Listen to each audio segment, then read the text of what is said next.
Every legend has a beginning, even the ones that haunt our dreams. Welcome, horror fans, to a chilling video that delves into the dark and twisted life of one of the most iconic villains in horror history, Freddy Krueger. Join us on a bone-chilling journey as we uncover the origins, the terror, and the legacy of this nightmare-inflicting monster.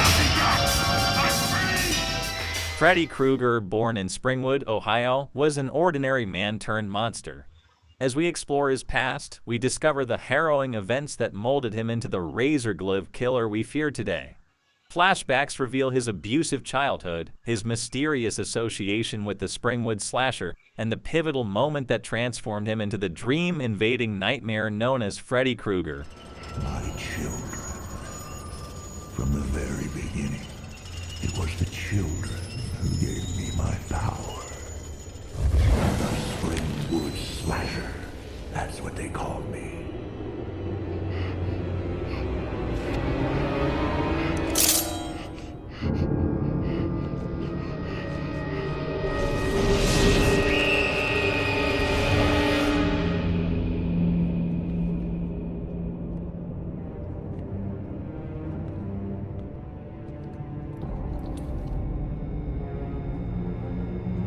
My reign of terror was legendary.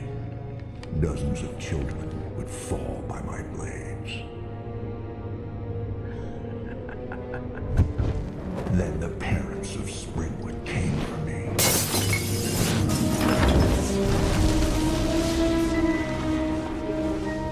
Taking justice into their own hands. When I was alive, I might have been a little naughty, but after they killed me, I became something much, much worse. The stuff nightmares are made of. The children still feared me, and their fear gave me the power to invade their dreams. And that's when the fun really began. Once unleashed, Freddy Krueger's reign of terror knew no bounds. This chapter unravels his calculated methods of haunting his victims through their dreams, showcasing his unique ability to harness the power of nightmares. We delve into the iconic nightmare sequences that gave birth to unforgettable horror moments.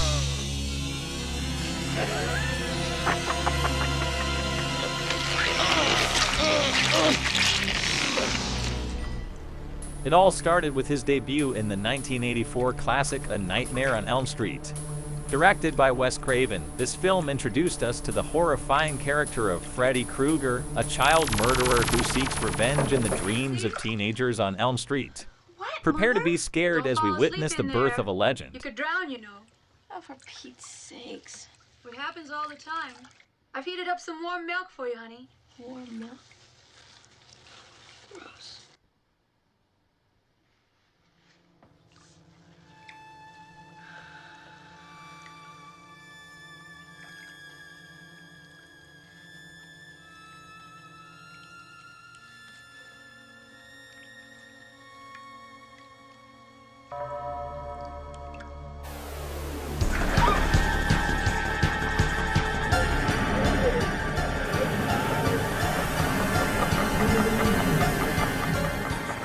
In the second installment, Freddy returns to terrorize a new generation.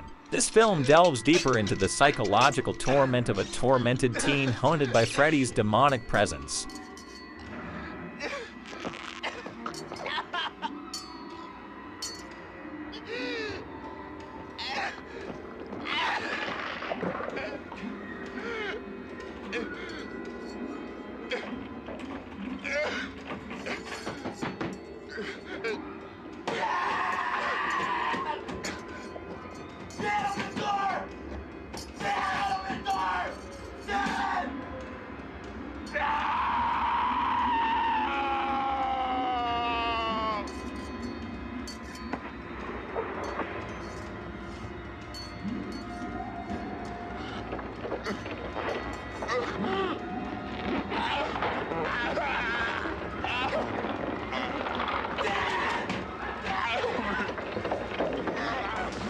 One of the most beloved films in the franchise, Dream Warriors explores the epic battle between Freddy and a group of teens who possess unique dream-related abilities. This film showcases the introduction of Freddy's dark sense of humor and his sadistic nature. Fight. We're old friends, you and I. Remember? Let's get high.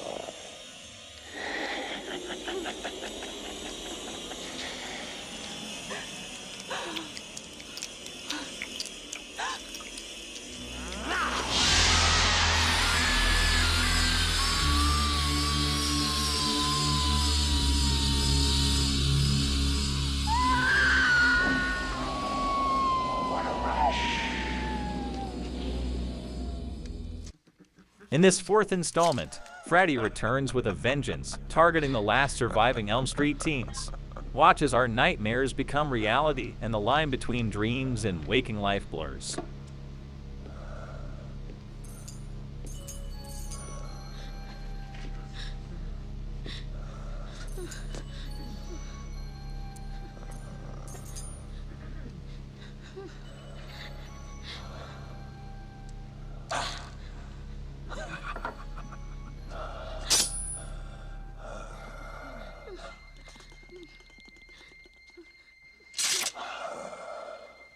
Wanna suck the face? No.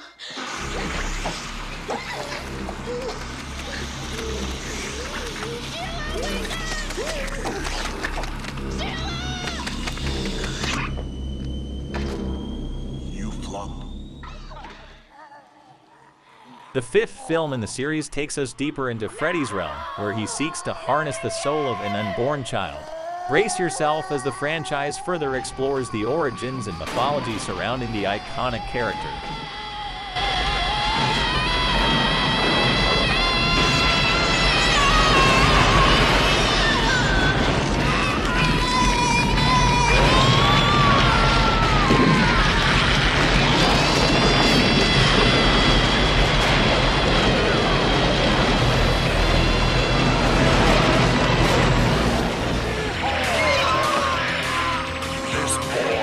The need for speed.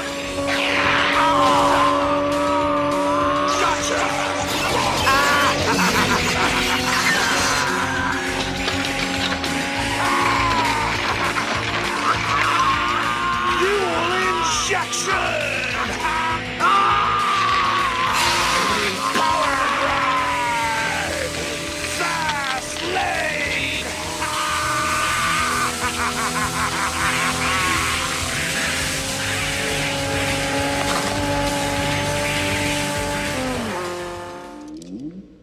This supposed final chapter follows Freddy's relentless pursuit of a seemingly unstoppable teenager. Witness Freddy's twisted schemes in a post-apocalyptic world as the franchise looks to conclude this horrific tale.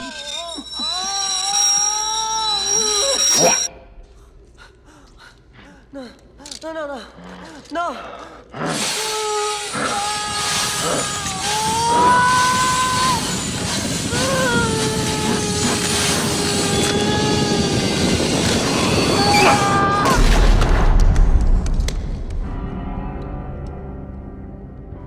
Nice hearing from you, Carlos.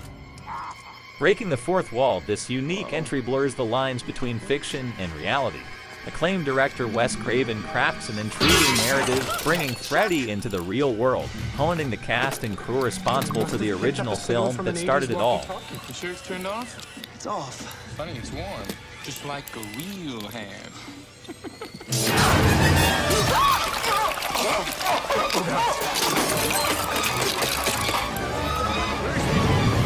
Know what's going on? Got the effect!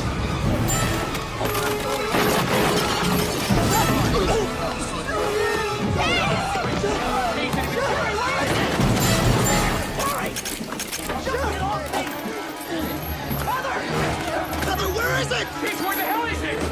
Come on!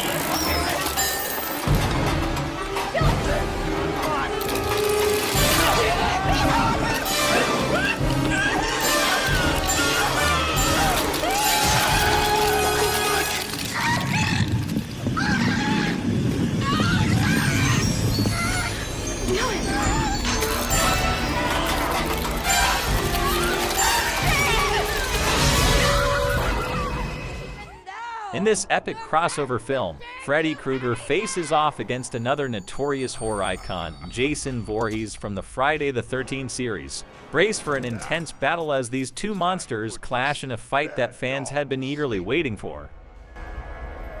For good!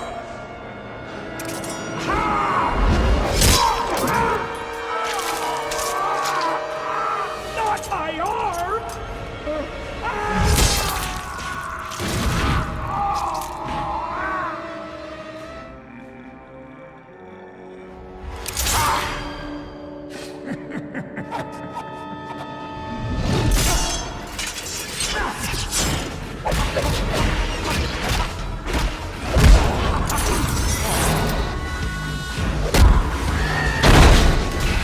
Welcome to my nightmare. Finally, we have a modern remake of the original film, reimagining Freddy Krueger's horrifying return to Elm Street. This film takes a fresh approach to the character, keeping audiences on the edge of their seats once again. Hey, Mom. I know you were just trying to protect me. Thank you. I'm just glad you're safe.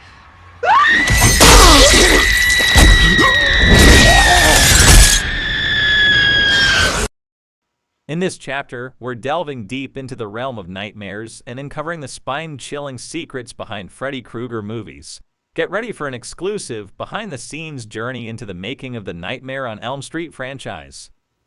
Nightmare on Elm Street came out of a series of articles in the LA Times, if I'm not mistaken, starting in, I would guess, in the late 70s. Whatever you do, don't fall asleep.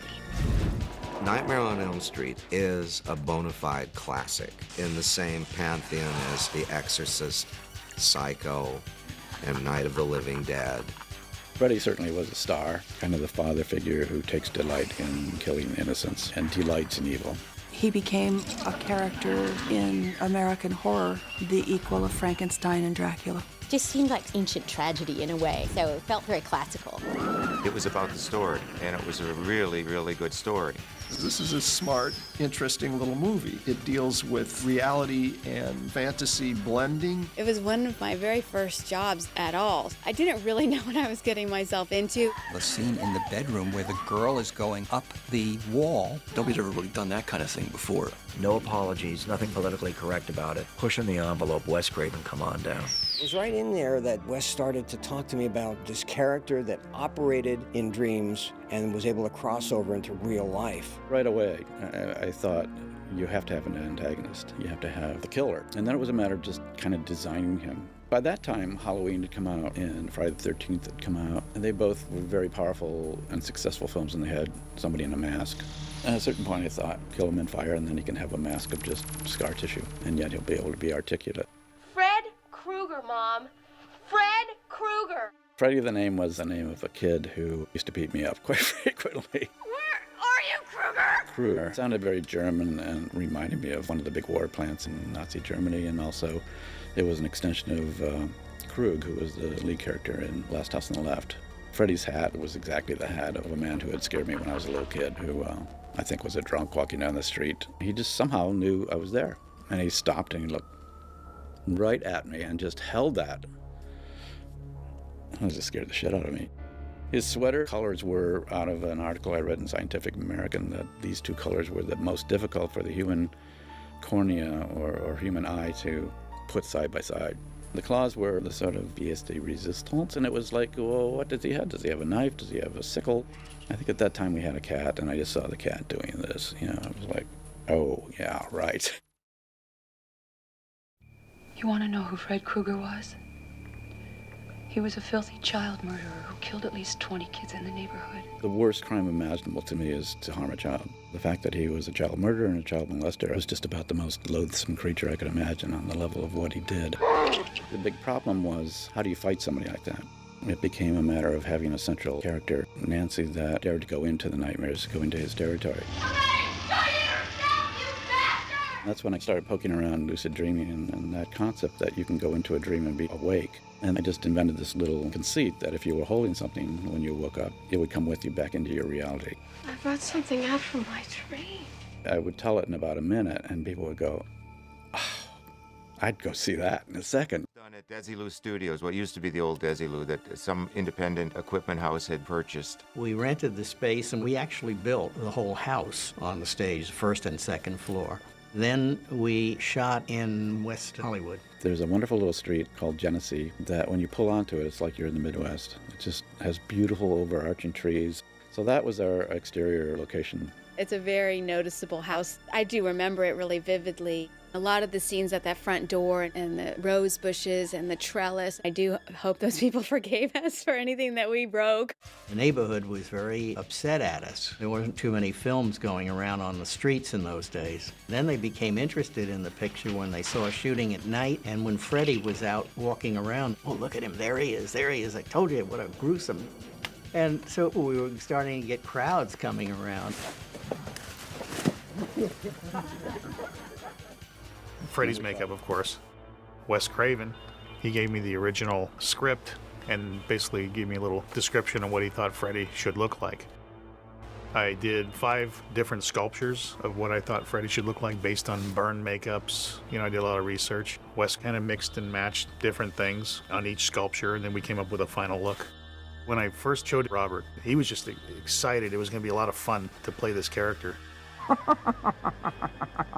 I thought, the makeup is so extensive that I need some humanity. And my eyes, my darting little beady eyes will be the humanity.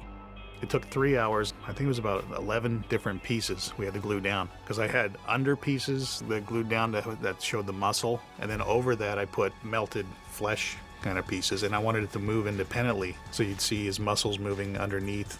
When he first got into it, it was almost like he was afraid to move around, like it was going to fall off or something. And he goes, this is amazing. It all holds together and it moves. And he started moving his mouth around and moving his eyebrows. And he was just all excited after that.